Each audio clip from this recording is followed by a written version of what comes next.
Being bound in chains has become an all too familiar sight in Azeroth in the aftermath of the Great Wars. So don't forget to like and subscribe and come, take a seat by the fire. The war-torn lands of the Eastern Kingdoms have barely begun to heal, but the scar left on people's memory would never heal from these events. The invasion of the Horde ripped apart families as well as homes, and now these same monsters are trapped on Azeroth, the portal rendered inert. The Orcs, now clamped in chains, were placed inside hastily built internment camps.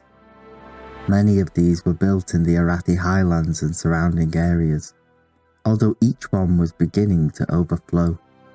At first the Orcs resisted, fighting their captors or each other, full of anger and rage. But something strange began to happen here. Just like in their homeworld, a lethargy had taken hold over the Orcs. They had lost their will to fight completely. An Archmage of Dalaran, Antonidas, had spent much time investigating the cause, until he concluded that it was the demonic fel that had tainted them, long before they arrived on Azeroth. He posited that perhaps there would be no cure for them, except a spiritual one, that their captors had no intentions of pursuing. Lord Aedelus Blackmore was in charge of Durnhold Keep, a large fortress now turned internment camp for the Orcs located in the one-side idyllic valley of the Hillsbred foothills. It was he who found the newborn babe, son of Duratan and Draka, and heir to the Frostwolf clan. In secret, he had raised him in what he believed to be a more civilized manner, naming him Thrall, in recognition for what he would always be, a slave. Some Orcs, however, had stayed strong and crazed, still fueled by demonic power. One such clan had secluded themselves within the forever cursed city of Grim Batol. The Dragonmaw clan were still using the Red Dragons as their own slaves, warding off any would-be attackers. Led by the Orcish warlock Necros, they had built up a small army, and had even begun to make small raids upon the lands of Lordaeron using their dragon riders. But they were observed by a high-ranking member of the Kirin Tor, the majorcratic leaders of the city-state of Dalaran. For much time, Alexstrasza, one of the few remaining free red dragons, had assumed a human visage, working his way up through Dalaran's ranks to a position of real power under the guise of Krasis. He used this power to leverage the chance at freedom for his beloved queen, Alexstrasza. He had sent Ronin, a powerful and talented mage, to observe the fortress and free the Red Dragon if he could. However, he was also aware that any attempt to free the Dragon Queen would incur the ire of Deathwing, who would attempt to kill her rather than see her free once more. He knew he would need more help. Krasis approached the other aspects, requesting their aid, but the responses he received were bleak, and he began to feel a sense of hopelessness. Ysera was the first to agree to help where she could. Even though it was dangerous, she would take this risk, and while Krasis's plea to Nosdormu fell on deaf ears, Ysera managed to convince him to lend his aid. All that remained was Malygos, who had refused numerous times. However, Krasis appealed to his nature. He told him that Deathwing was behind all of this all along, and that perhaps Alexstrasza's life-giving powers could help him restore the Blue Flight.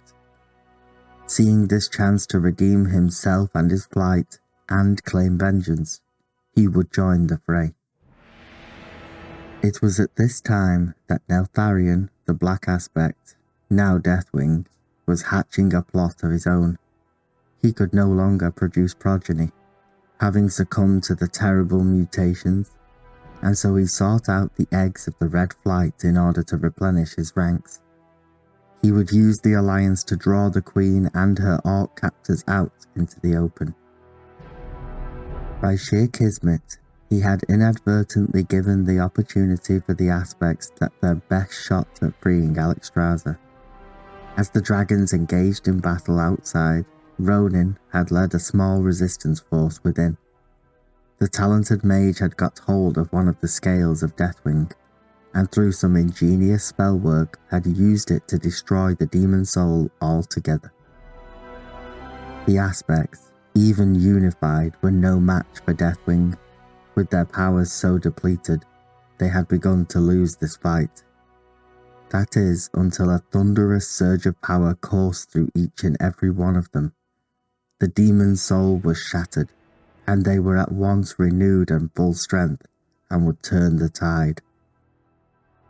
Alexstrasza was freed, and would immediately devour the traitorous Captain Necron before turning her anger towards Deathwing. Now it was he who was hopelessly outmatched. The four aspects, at full strength after 10,000 years, was a wondrous sight to behold. Deathwing retreated as fast as he could, and the Dragonmaw clan was crushed beneath their might. The last bastion of orcish power on Azeroth had been quelled. The orcs who survived would join their brethren within the internment camps. Now at last could there be peace, many thought to themselves. But containing so many orcs was no easy feat, and had begun to strain the alliance of nations. King Terenus Menethil of Lordaeron had levied attacks on the other nations of the alliance to support his internment, which was mostly on his lands. But this was not the only political problem the alliance was facing. Border disputes had begun to create widespread unrest, especially when a lord that was meant to inherit Alterac, as well as marry his young daughter Kalia, suddenly disappeared without a trace. This popular lord that had moved into all the right influential circles and become increasingly popular was Lord Presta. This intelligent and handsome man was in fact Deathwing in human visage, who had sought to position himself within the alliance in order to strike when the time was right.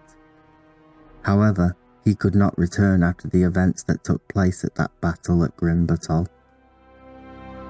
Such a fragile pact, made in the darkest hour, was teetering on a knife's edge.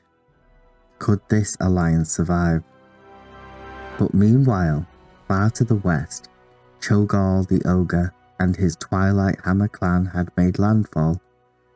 They sought out the hidden caves beneath the salt desert flats of Tanaris, seeking to be ever closer to the Great Eye. But they were not alone. They were indeed pursued. Garona, now free from Gul'dan's mind control, was on the hunt. She was seeking any survivors from the Shadow Council, and Cho'Gall was at the top of her list. Her relentless pursuit forced the Twilight Hammer to flee further and further west, toward the sealed and ruined prison of Ahn'Qiraj. Such chaos on Azeroth would still pale in comparison to what was happening in the great dark beyond. Kil'jaeden was ready to subject the soul of Ner'zhul to unspeakable torment. That is, until the Dreadlords in his company began to whisper dark ideas in the Demon Lord's ear.